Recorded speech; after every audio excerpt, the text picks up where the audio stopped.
agar karena kita masih ada rapat lagi setelah ini terkait dengan harga bahan pokok.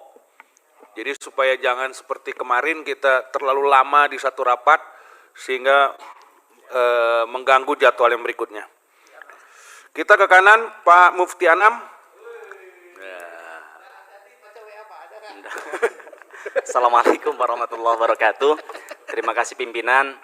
Yang pertama kami sampaikan terima kasih dan apresiasi yang setinggi-tingginya untuk Pak Dirut Mandiri, Dirut BRI, Pak Sunarso, Pak DJ, Pak Roy, Dirut BNI, kemudian BTN, yang kami lihat selama 2 tahun ini sudah berjibaku untuk bagaimana turut memulihkan dampak dari pandemi COVID-19, Pak.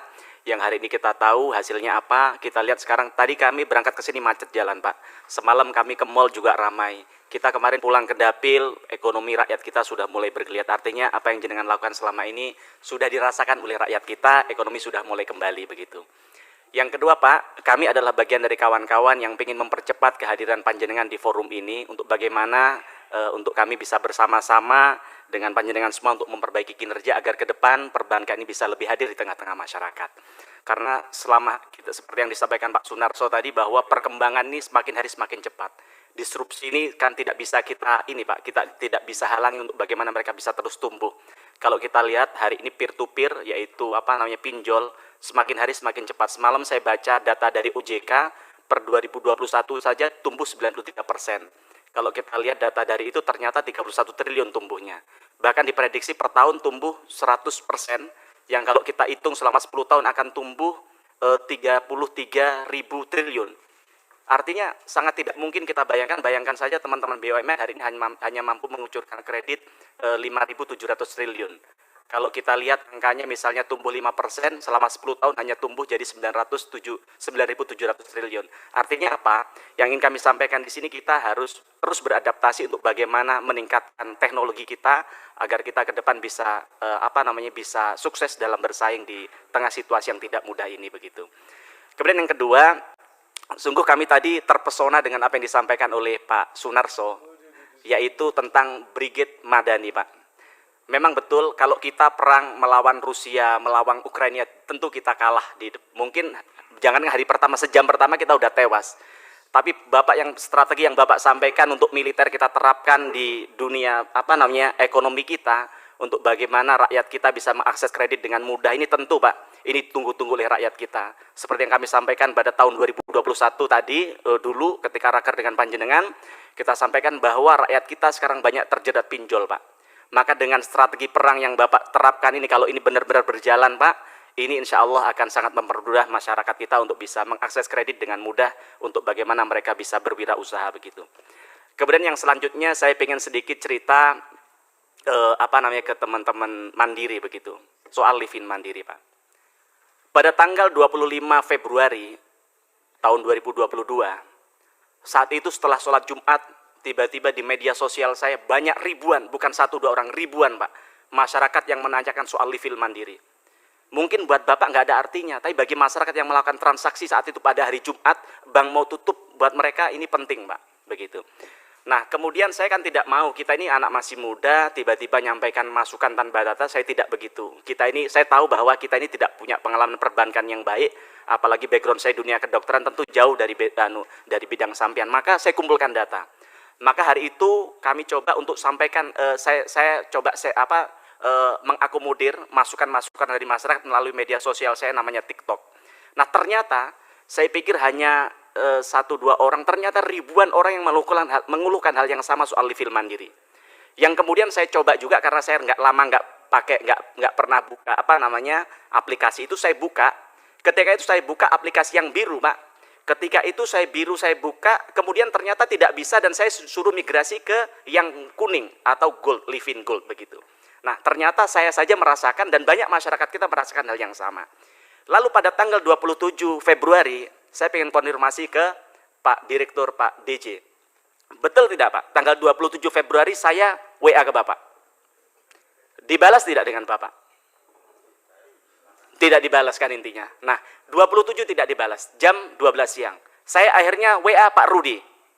Saya tahu apa yang disampaikan Pak Rudi ke saya, Pak.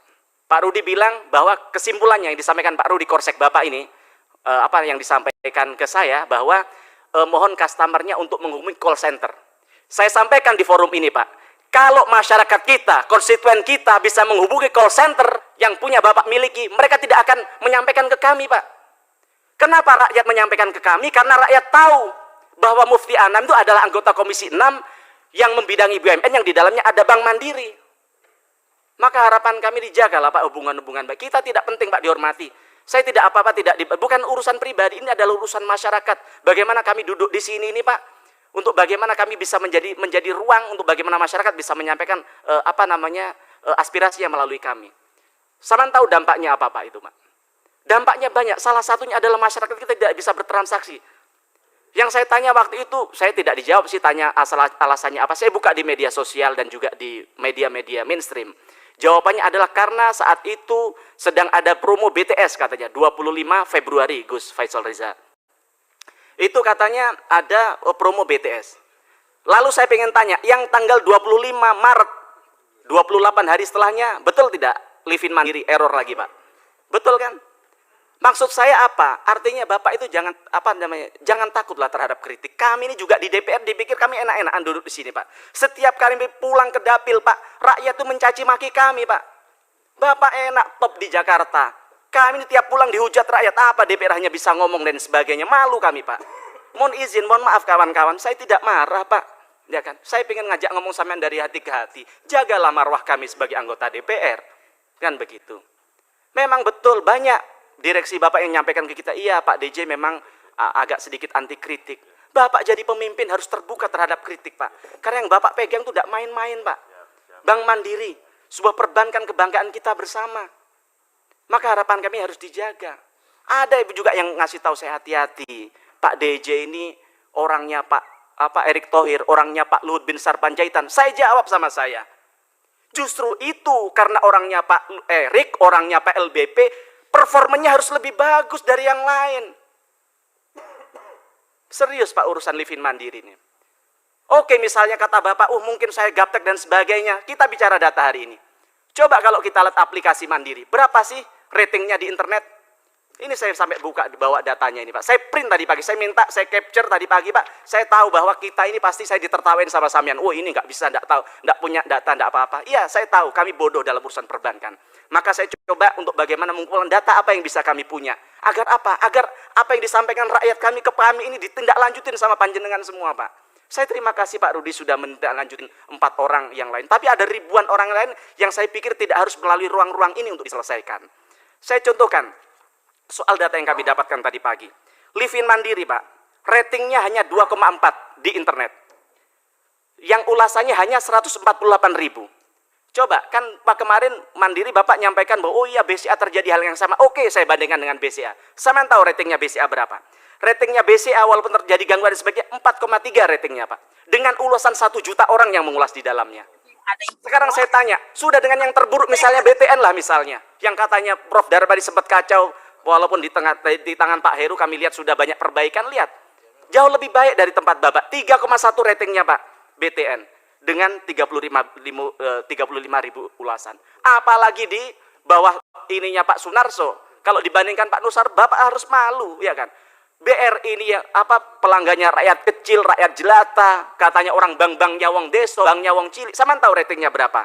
4,9, Pak. Dengan 431.000 ulasan. Maksud saya apa artinya? Kita ini sekarang seperti disampaikan Pak Denmar, kita ini sekarang sedang menghadapi blockchain.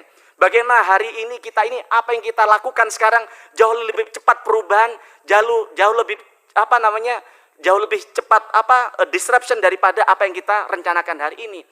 Maka kalau IT yang ini sebenarnya sudah dilakukan oleh banyak perbankan yang harusnya bisa dilakukan dong. Maka jangan buru-buru pindah kalau misalnya memang belum siap. Ini bahaya, Pak. Sama tahu nggak, survei mengatakan, saya lihat tadi malam, survei di Amerika soal persepsi orang terhadap perbankan. Ketika orang menggunakan aplikasi ternyata sulit diakses oleh masyarakat, dia cenderung pindah ke aplikasi yang lain, Pak DJ. Maka harapan, sama tahu dampaknya ketika masyarakat pindah ke perbankan yang lain, apa dampaknya, Bapak? Maka tentu dampaknya perusahaan ini akan kehilangan dividen, akan kehilangan profitnya. Ketika kehilangan profitnya, dividen yang akan diberikan ke negara kita akan berkurang. Ketika dividennya berkurang, tentu nikmat yang akan dirasakan oleh rakyat akan juga berkurang begitu. Maka harapan kami hal-hal ini dijaga. apa yang sudah dibangun oleh founding father dan jenengan semua, seperti Pak Agus Martowardoyo dulu sudah bagaimana mentransformasikan Mandiri itu menjadi lebih perbankan yang lebih punya arah yang jelas, ini bisa Bapak pertahankan ke depan.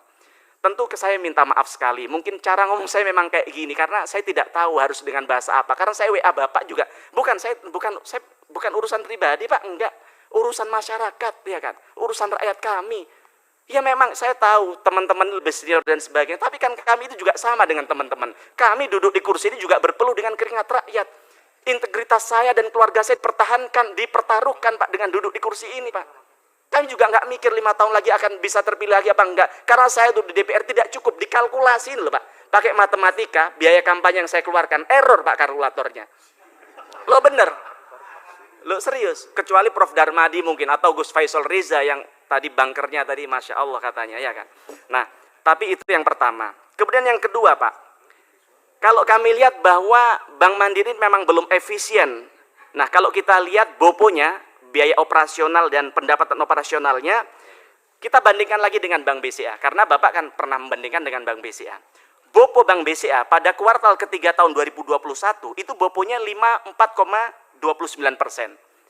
Sedangkan Mandiri BOPO-nya pada kuartal yang sama, kan kita bandingkan, kenapa saya bandingkan BCA? Kita harus belajar, kita harus akuin kehebatan BCA. Dan kenapa saya bandingkan? Karena Bapak membandingkan dengan BCA. Saya tahu BOPO-nya Mandiri pada kuartal kedua 2021 berapa? Betul tidak Pak? 68,82%. Artinya Pak, kalau misalnya saja profitnya 100 triliun, ini kesenjangan antara tadi yang saya sampaikan BCA dengan Mandiri ini ada 14 sekian persen. Artinya ada potensi efisiensi 14 triliun yang bisa Bapak hemat untuk bagaimana Bapak bisa berikan dividen kepada pemerintah, kan begitu. Nah, tapi harapan kami, cuman kan hebatnya begini, kalau kita lihat bahwa BOPO-nya BCA ini lebih efisien, tapi dividen, mohon maaf, saya juga cek tadi baru buka data sambil perjalanan ke sini karena saya malu Pak, nyampaikan aspirasi kalau nggak punya data, ini kita katanya, wah ini DPR Gorisone ngomong tok, kan begitu. Saya coba tadi, ternyata di tengah-tengah BOPO-nya BCA yang efisien tadi, dan BOPO-nya Mandiri yang menurut kami, walaupun kami apresiasi juga dibanding pada kuartal pertama tahun 2020 itu BOPO-nya 76,35%. Tapi apa yang kami lihat? Bahwa ternyata Mandiri yang untungnya lebih besar, tapi tantiemnya ternyata beda jauh dengan yang diterima oleh kawan-kawan direksi dari Bank Mandiri. Kawan-kawan media tahu nggak? Bahwa BOPO dari tantiem yang diterima dan gaji yang diterima oleh kawan-kawan Mandiri itu jauh lebih besar daripada yang diterima oleh BCA. Mandiri ini menerima tantiam dan gaji untuk direksi 740 miliar, betul tidak Pak? 740 miliar. Sedangkan BCA saya tahu, BCA dengan dengan performa keuangan yang sangat luar biasa, itu tantiamnya, gajinya untuk mereka selama setahun itu 440 miliar rupiah. Artinya apa? Ya saya lihat ternyata kawan-kawan direksi BCA ini jauh lebih, ya mohon izin, ya jauh lebih berakhlak daripada apa yang diterima oleh kawan-kawan Mandiri, kan begitu. Mohon izin Pak, kami mungkin sedikit ini, tapi kan ini penting. Karena gini, obat ini Pak ya, saya tahu, kita ini kan, saya kebetulan dulu dokter ya kan. Kalau obatnya semakin pahit, insya Allah akan semakin cepat sembuh, kan begitu. Nah harapan kami dengan begini, kalau bisa nanti ke depan bisa lebih perbaikin lagi. Karena kita lihat dulu, kita berharap banyak Pak, DJ yang orangnya kalem, baik hati, ternyata ya harapan kami, apa yang kami harapkan di pertama itu nanti bisa dibuktikan begitu Pak ke depan. Nah, terus kemudian saya ingin sampaikan soal dividen tadi. Nah, kita lihat bahwa Bank Mandiri sekarang ini, memang iya Bank Mandiri kasih dividen ke negara. Dan jumlahnya 25 triliun begitu. Tapi kalau kita bandingkan dengan BRI, yang kalau kita lihat bahwa BRI ini ya kredit yang dikucurkan tidak sebesar Mandiri begitu. Kalau mohon izin kalau saya salah menyampaikan, Mandiri kan 1050 triliun kan begitu Pak. Sedangkan BRI kredit yang dikucurkan itu 9.400 triliun, 940 triliun. Maksud kami apa? Artinya harapan kami dividen yang dibagikan ke pemerintah juga bisa lebih optimal, sebagaimana yang tadi Pak Sunarso, kami apresiasi Bapak membagi dividen 85%, atau yang Bapak sampaikan tadi untuk negara, artinya akan Bapak berikan 14 triliun. Nah, sedangkan yang dibagikan oleh teman-teman Mandiri ke negara itu ke pemegang saham hanya 60%, yaitu totalnya 16,82 triliun. Padahal kalau kita lihat privilege yang pemerintah berikan ke Bank Mandiri itu sangat luar biasa loh Pak. Bagaimana dulu awal-awal Bank Eksim, Bank BDP atau apa itu, kemudian pemerintah untuk bagaimana meracik, untuk bagaimana bisa menjadi Bank Mandiri, ini mengeluarkan dana yang luar biasa besar ke Bank Mandiri untuk bagaimana bisa terciptanya Bank Mandiri. Tapi kita lihat BRI yang tidak pernah dikasih privilege sama pemerintah, mampu memberikan dividen yang luar biasa. Nah, maka harapan kami, apa yang sudah pemerintah berikan kepada Mandiri ini bisa lebih dioptimalkan lagi ke depan. Kemudian yang ketiga adalah soal BTN. Saya tadi lihat data di BTN bahwa, saya lihat di websitenya BTN semalam bahwa BTN punya visi bahwa tahun 2025 akan menjadi bank KPR terbesar di Asia Tenggara, begitu Pak ya. Nah, kami ingin tahu apa tolak ukur dari bank terbesar di Asia Tenggara itu Pak. Nah, kalau jadi tolak ukur jumlah jumlah perumahan yang direalisasikan, tentu ini tidak fair juga, karena backlog kita juga masih sangat besar, 14 juta begitu. Sedangkan Singapura kalau kita lihat hanya 5 juta. Nah, maksud kami artinya apa? Coba Bapak buka halaman 3 yang Bapak presentasikan barusan. Nah, kalau lihat dari data itu, BTN kami lihat tidak fokus Pak. Coba Bapak lihat bahwa untuk perumahan saja hanya tumbuh KPR subsidi 7,21%. Sedangkan korporasi tumbuh 9,71%. Nah, saya ingin tanya, Bapak ini sebenarnya mau fokus di di perumahan atau di korporasi, Pak? Kalau mau fokus di korporasi, gabung saja dengan Mandiri atau dengan dengan BNI misalnya, begitu. Nah, maka harapan kami ini perlu fokus untuk bagaimana rakyat kita bisa mengakses ini dengan mudah. Yang kedua kami ingin sampaikan, Pak, banyak masyarakat kita yang mengambil KPR di BTN itu mampu bayarnya tepat waktu, performanya baik, tapi malah tidak dibantu untuk diberikan subsidi. Tapi bagi mereka-mereka yang kreditnya tidak lancar, itu kami dengar dari banyak orang ini Pak, di media sosial kami, itu menyampaikan bahwa malah mereka yang disubsidi. Kan ini menimbulkan kecemburuan, sehingga orang-orang, wah percuma kita baik-baik konsisten membayar kredit kita, tapi ternyata tidak ada reward bagi kami. Bahkan tidak ada punishment bagi orang yang kredit tapi tidak lancar begitu. Nah, maka harapan kami hal-hal begini bisa bisa dilakukan agar bagaimana ke depan orang yang baik-baik ini tidak pindah ke perbankan lain, kan begitu Pak. Selanjutnya untuk BNI, mohon izin Gus. Untuk BNI, ya tentu kan begini, saya betul kata teman-teman semua, kamu itu mufti jangan banyak kritik, tidak Pak, karena kalau yang muji kan sudah banyak. Nah, cuman kalau BNI ini saya harus akuin, memang saya ini kebetulan pecinta ini Bos, pecinta badminton. Saya yakin teman-teman juga cinta badminton, dan kedua memang badminton itu kan memang olahraga kebanggaan kita. Nah, saya terima kasih ternyata badminton kita ini, saya lihat di pemberitaan dan juga teman-teman yang di PBSI, ternyata hari ini bisa bisa juara di All England dan juga kemarin terakhir di Swiss Open. Nah, harapan kami Pak, halal begini kan, kalau kita sepak bola Bapak ngasih ke sepak bola juga belum tentu bisa seperti badminton. Artinya ini olahraga kebanggaan kita ini untuk bagaimana bisa terus didukung. Yang kedua, saya pengen cerita Prof Darmadi tadi, mohon izin Prof. Kalau soal ini mungkin ya saya tadi soal living mungkin Prof punya persepsi sendiri, saya BNI juga punya persepsi sendiri. Soal Ekspora. Saya merasakan bahwa Pak, banyak konstituen kita, bukan hanya di Dapil, tapi saya itu merasa bahwa karena saya duduk di kursi ini, konstituen kita ini dari Aceh sampai Papua Pak. Nah, maka ketika saya duduk di sini, memang saya pemilihan Pasuruan Probolinggo, tapi saya merasa bahwa masyarakat Indonesia adalah konstituen kami. Sama tahu, banyak kawan-kawan kami yang dulu susah untuk bagaimana bisa mengekspor produknya. Sama tahu pot coklat itu Pak, saat itu susah untuk bagaimana, tidak ada bank yang mau dukung pot coklat dari Bali ini punya. Kebetulan saya kenal, dan itu kawan kami Ketua HIPMI Bali ketika saya Ketua HIPMI Jawa Timur waktu itu. Nah, alhamdulillah, kenapa Bos? Akhirnya berkat bantuan dari BNI ini, pot coklat hari ini bisa ekspor ke Singapura. Termasuk saya tahu Pak, ada batik di tempat kami, itu Pak Darmadi, dia ini berkat bantuan dari binaan dari jadi dia bukan hanya memberi kredit, tapi memberikan pendampingan Ekspora ini.